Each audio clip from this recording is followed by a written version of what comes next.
ঈদ আসলে নতুন টাকা ছাপানোর সংস্কৃতি বেশ পুরনো। তবে এবার বাংলাদেশ ব্যাংক নতুন টাকা ছাপাবে না। কেন্দ্রীয় ব্যাংক ডিজিটাল মুদ্রা তথা ক্যাশলেস ব্যবস্থার দিকে ঝুঁকছে। এছাড়া প্রতি ঈদে ঘটা করে প্রয়োজনের চেয়ে বেশি টাকা ছাপানোর সংস্কৃতি থেকেও সরে আসছে বাংলাদেশ ব্যাংক। কারণ হিসেবে তারা বলছেন, নোট ছাপাতে খরচ বেশি পড়ে।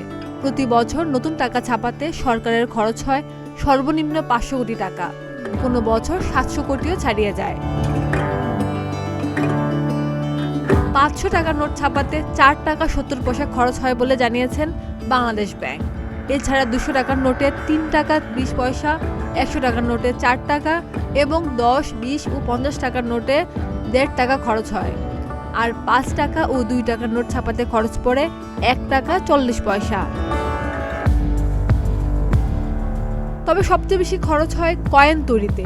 প্রতিটি কয়েন প্রায় সমপরিমাণ টাকা খরচ হয়। বিশ্বব্যাপী কাঁচামালের দাম বাড়ার কারণে এই খরচ কিছুটা বেড়েছে বলে নিশ্চিত করেছেন সংশ্লিষ্ট বিভাগের কর্মকর্তারা।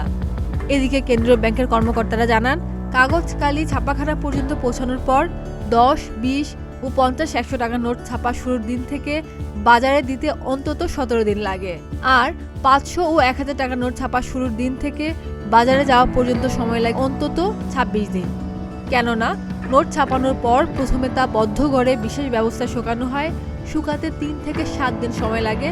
শুকানোর পর যাচাই বাছাই করে কাটিং ও বাইন্ডিং শেষে তা প্রক্রিয়া মেনে বাজারে ছাড়া হয়।